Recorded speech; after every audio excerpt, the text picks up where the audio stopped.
গাইবান্ধার সুন্দরগঞ্জ উপজেলা শাখার জাতীয় নাগরিক পার্টি এনসিপির একটি বিক্ষোভ মিছিলে ধর ধর শিবির ধর স্লোগান দেওয়ার একটি ভিডিও সামাজিক যোগাযোগ মাধ্যম ফেসবুকে ছড়িয়ে পড়েছে। শুক্রবার সন্ধ্যার পর ২৮ সেকেন্ড দৈর্ঘ্যের ভিডিওটি ব্যাপকভাবে শেয়ার হতে শুরু করে। ভিডিওটি ঘিরে সামাজিক যোগাযোগ মাধ্যমে বিভিন্ন ধরনের আলোচনা ও প্রতিক্রিয়া দেখা যাচ্ছে। ভিডিওতে বলতে শোনা যায়, আমার ভাইয়ের ওপর হামলা কেন, ইনকিলাব জিন্দাবাদ, অ্যাকশন অ্যাকশন ডাইরেক্ট অ্যাকশন এবং ধর ধর শিবির ধর এনসিপির অ্যাকশন ডাইরেক্ট অ্যাকশন এমন বিভিন্ন স্লোগান।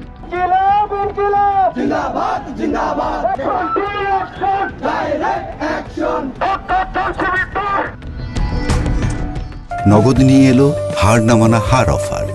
সর্বনিম্ন ১০,০০০ টাকা রেমিটেন্স নগদে পাঠালে থাকছে স্বর্ণের হার জেতার সুযোগ।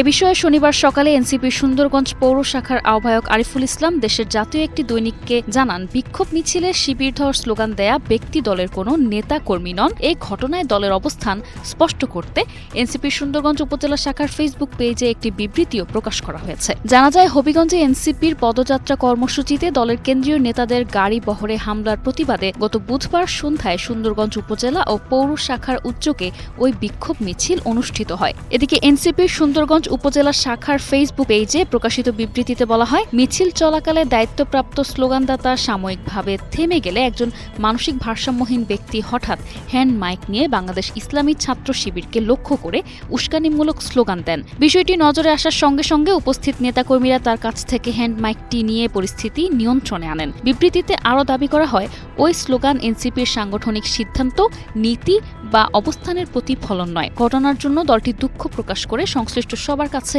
ক্ষমাও প্রার্থনা করেছে।